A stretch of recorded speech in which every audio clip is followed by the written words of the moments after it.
My neighbor used the sidewalk as a storage unit. So I put up free signs. The sidewalk in front of 402 Elm Street didn't look like a pedestrian walkway anymore. It looked like the aftermath of a natural disaster involving a flea market and a dumpster fire. I stood at my living room window, coffee mug warming my hands, watching Mrs. Gable try to navigate the gauntlet. Mrs. Gable is 82 years old. She uses a walker. And right now, she was being forced to step off the curb into the active roadway because Gary had decided to stack 3 rusty lawnmowers and a tower of water-damaged cardboard boxes directly across the concrete path. I watched a car swerve to miss her. My heart hammered against my ribs. Mrs. Gable looked terrified, her knuckles white on the handles of her walker as she shuffled as fast as she could through the slushy gutter to get back to the safety of the sidewalk past Gary's property line. Gary was sitting on his porch. He was watching her too. He didn't offer to help. He didn't move the lawnmowers. He just took a drag of his cigarette and turned the page of his newspaper. I felt the heat rising in my neck, a prickly, suffocating sensation that started at my collarbone and crawled up behind my ears. It wasn't just annoyance anymore. It was rage. Pure, unadulterated, protective rage. Gary is a reseller. That's what he calls himself. The rest of the neighborhood calls him the hoarder of Elm Street. He buys storage units, estate sales, and bulk trash, and because his garage and house are full, he uses the public sidewalk as his showroom. Inventory overflow, he told me once when I asked him to move a stack of tires. It's temporary. Just walking around it, snowflake. I set my coffee down. I grabbed my coat. I walked out my front door and marched across the street. The air was crisp, biting with the February chill. Gary, I called out. He didn't look up. Busy, Dave. Unless you're buying, keep walking. Mrs. Gable almost got hit by a car, I said, pointing to the lawnmowers. You are blocking a public right-of-way. You need to move this crap. Now. Gary finally looked at me. He had that look, the look of a man who believes he is the smartest person in the room because he found a loophole nobody else cares to exploit. It's not crap, he sneered, flicking his cigarette butt onto the lawn. Those are vintage Honda mowers. Parts alone are worth $200 a pop. And it's not blocking the way. There's a good 6 inches there. If she can't fit, maybe she should lose weight. She uses a walker, Gary, I stepped onto his lawn. It's illegal. The city ordinance says you have to keep 36 inches clear. The city, Gary laughed. It was a wet, hacking sound. The city sent me a letter. Warning of encroachment. You know what I did with it? He pointed to a charcoal grill that was rusting near the steps. It was filled with ash. I used it to light the coals, he grinned. They won't do anything. They're underfunded and lazy. By the time they send an inspector, this inventory will be sold and I'll have a new batch. It's a rotating stock, Dave. Can't ticket what isn't there anymore. So you're just going to leave it? I'm running a business, he said, standing up and stretching. This is America. Capitalism. If you don't like looking at it, close your blinds. Now get off my property before I charge you a browsing fee. I looked at the pile. It wasn't just mowers. It was a mountain. Old bicycles with missing chains. Dining chairs with torn upholstery. Stacks of Tupperware. It stretched for 30 feet, creating a wall between the street and his house. Okay, Gary, I said softly. You're right. It is a rotating stock. I walked back to my house. I didn't close my blinds. I opened them wider. I called the city code enforcement again. We have a backlog of 6 weeks, the dispatcher droned. We've noted the complaint. An officer will be out when available. 6 weeks. In 6 weeks, Mrs. Gable would be hit by a delivery truck. I sat there, stewing. I watched Gary come and go. He brought more stuff. He unloaded a van full of antique furniture. Beautiful stuff, actually. A set of 6 Victorian dining chairs. Solid oak. Velvet seats. He stacked them right on the curb, closest to the street, presumably to entice drive-by buyers. He taped a piece of paper to the top chair. Not for sale yet. Pending appraisal. Do not touch. He was treating the sidewalk like his personal museum vault. I looked at the sign. Do not touch. And then, I looked at the city ordinance regarding bulk trash pickup. The law in our city is very specific. Anything placed on the curb or the tree lawn, the strip of grass between the sidewalk and the street, is considered refuse unless clearly marked otherwise or attended by the owner. However, Gary was technically blocking the sidewalk and the tree lawn. He was occupying public land. If it's on public land, and it's unattended, is it property? Or is it litter? Gary relied on the social contract. He relied on the fact that neighbors don't steal from neighbors. He relied on the sign. But signs can be changed. I went to my computer. I opened Photoshop. I wasn't going to steal his stuff. That's a crime. I wasn't going to throw it away. That's labor. I was going to let the free market decide. I searched for the city's official seal. I downloaded it. I found a font that looked bureaucratic and stern. Arial bold. I typed. City of, my city, Public Works Department. Notice of curbside clearance event. All items placed in this zone are designated as free/abandoned pursuant to Ordinance 4022, sidewalk obstruction. Public auction/giveaway.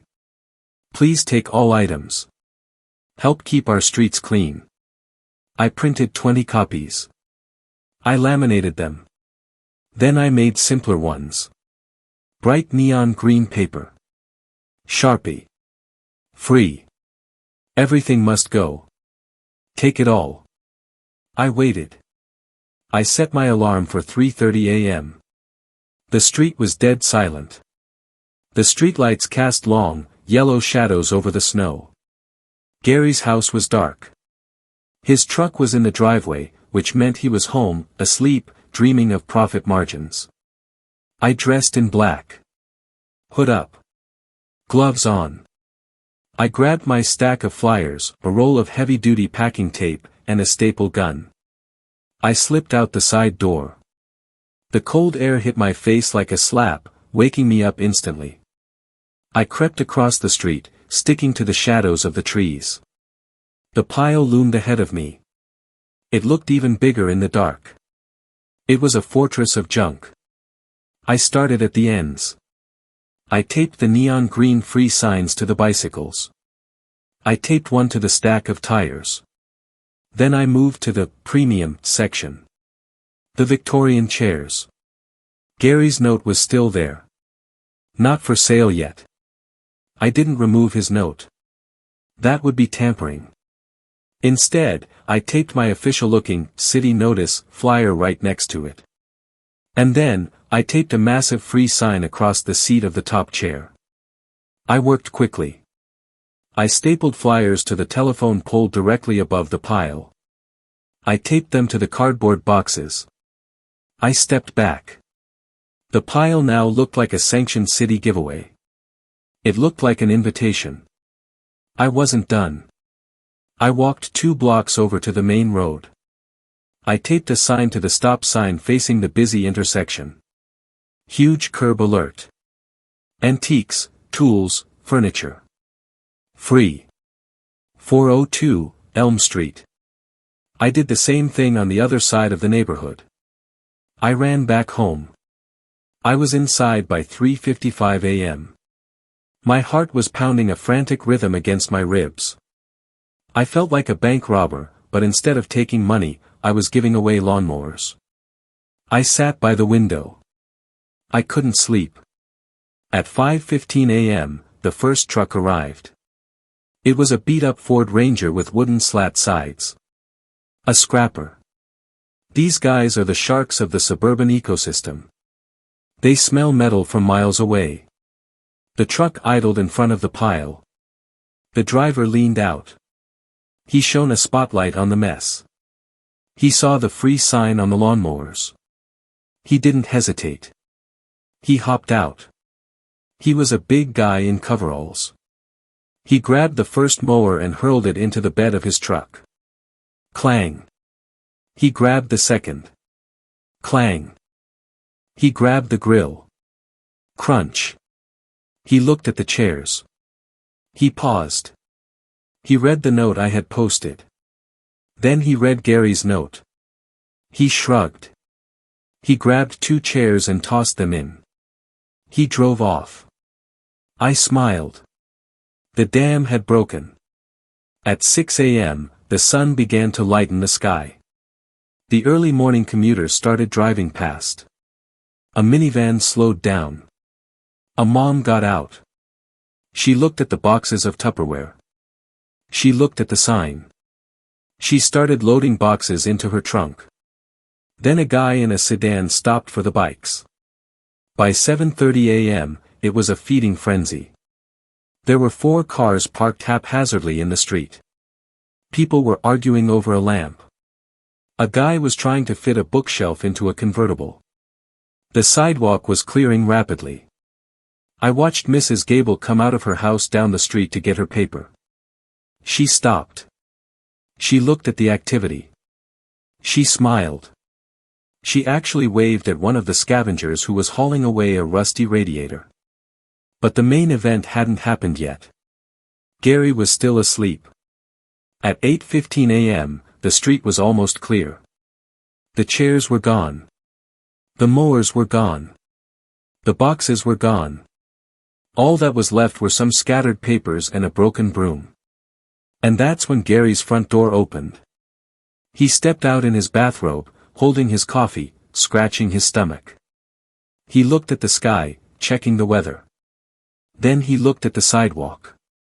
I saw the mug slip from his hand. It shattered on the porch steps, sending brown liquid splashing over his bare feet. He didn't scream at first. He just froze. He blinked, rubbing his eyes as if he could wipe away the reality of the empty concrete. Then, he exploded. "Itchy," he roared. "Hey! What are you doing?" He ran down the steps, barefoot in the snow. He ran toward a guy who was just loading the last of the wooden pallets into a truck. "Put that back!" Gary screamed, grabbing the side of the truck bed. "That's mine. You're stealing my inventory." The guy looked at Gary. He pointed to the telephone pole where my laminated flyer was still stapled. "Sign says free, buddy," the guy said. "City clearance." "There is no city clearance." Gary shrieked. He ripped the flyer off the pole. He looked at it. "This is fake. Who did this?" He spun around. He looked at the street. It was empty. His empire of dirt was gone. He looked at my house. I was standing in the window. I raised my mug in a toast. Gary turned purple. I have never seen a human being turn that shade of violet. He charged across the street. "You," he screamed, pointing a shaking finger at my window. "I know it was you. You stole my chairs. Those were Victorian. They were worth $1,000. I opened the window. "Morning, Gary. Looks like the rotation happened fast today." "I'm calling the police," he spit, veins bulging in his neck. "I'm having you arrested for grand larceny. I'm suing you for lost profits. You're done, Dave. You're finished." "Call them," I said. "Please." He pulled his phone out of his bathrobe pocket. He dialed 911. "I've been robbed," he yelled into the phone. "My neighbor orchestrated a theft ring. He stole everything. Thousands of dollars of merchandise." I closed the window. I went to the kitchen and poured another cup of coffee. I waited. The police arrived 10 minutes later. 2 cruisers. They probably thought it was a home invasion based on Gary's call. Officer Miller, it's a small town, it's always Miller, stepped out. He saw Gary standing on the sidewalk in his robe, shivering, holding the laminated flyer. "Sir?" Miller asked. "Him." Gary pointed at my house. "Arrest him. He put up these signs. He told people to steal my stuff." Miller took the flyer. He read it. He looked at the empty sidewalk. Then he looked at Gary. "Sir, are you saying you were storing personal property on the public sidewalk?" Miller asked. "Yes. My inventory. I run a business." "Do you have a permit for sidewalk storage?" Miller asked. "No. I don't need a permit. It's in front of my house." "Actually," Miller said, hitching up his belt. "You do. City Ordinance 4022. Obstruction of a public way. We've actually had complaints about this address." He stole it.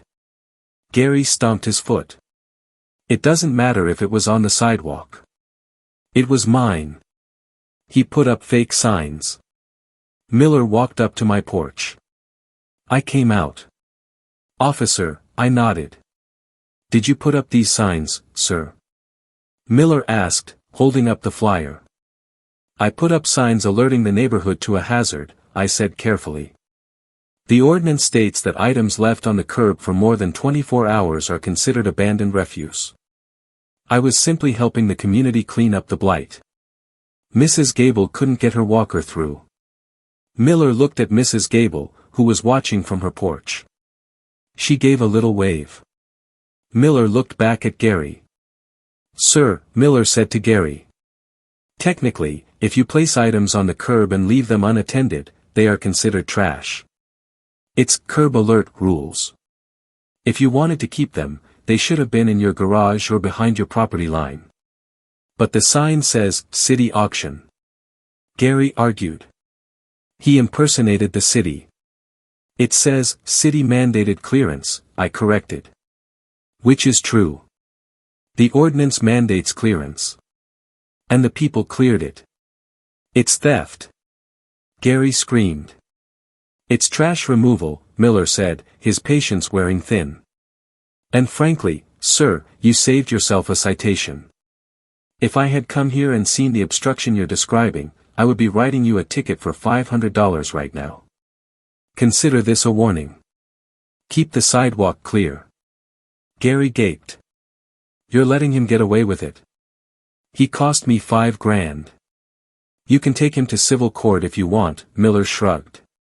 "But you'll have to explain to a judge why you were running an illegal salvage yard on public property. Have a nice day." Miller got in his car and drove away. Gary stood there. He was alone. The sidewalk was bare. The wind blew a stray piece of newspaper across his frozen toes. He looked at me. The fight drained out of him. He realized he had no leverage. He realized his inventory was currently being sold for scrap metal 3 towns over. "You're a monster," he whispered. "I'm a neighbor," I said. "And the sidewalk is for walking." I went inside. The next week was quiet. Gary didn't put anything on the curb. He barely came outside. I saw a "for sale" sign go up on his lawn 2 days ago. Apparently, he lost too much capital in the great clearance event to sustain the house payments, or maybe he just couldn't handle the shame of walking past my house every day. Mrs. Gable walked by yesterday. She was on the sidewalk. She didn't have to go into the street. She stopped in front of my house. She looked at my window. She didn't see me, but she smiled. That smile was worth more than all the Victorian chairs in the world. So, tell me. Am I the monster for tricking the neighborhood into looting my neighbor's property, or did I just finally take out the trash? If you have made it this far and want to see more videos like this, then kindly subscribe and turn on notifications so you may never miss another story like this.